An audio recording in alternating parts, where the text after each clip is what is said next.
My name is Parker Jowers. I am originally from Tampa, Florida. I'd say that I'm mostly a pretty easygoing, laid-back kind of person. I like to joke around and make things fun.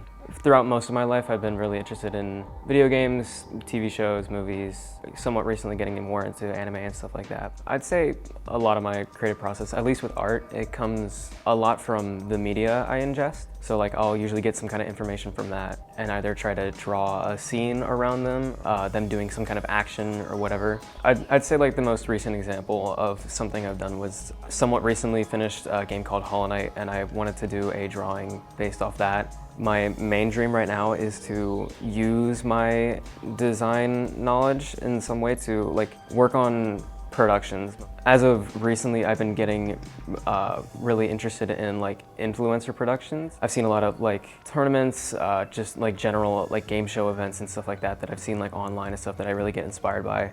I could not be here without my mom and my dad specifically, because they have mostly pushed me to do this idea, or this dream of mine, because I was very iffy about it because it's such a big leap in what I'm comfortable with, and I definitely want to do whatever I can to repay it. I'd say my heroes in like a professional space. In the more artist sense, I'd say Hayao Miyazaki is one of my also recent inspirations, because I've recently been getting through a lot of the Studio Ghibli films and seeing how his work has inspired other anime studios, as well as like just animation in general, has really been inspiring to me as well.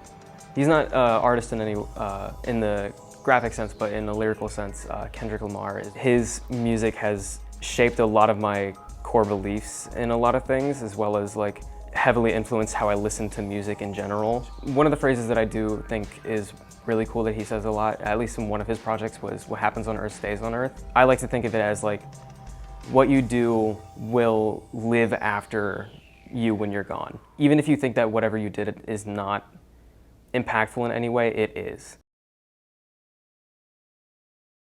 Tell us about your childhood. My childhood. Oh God, how long do you got?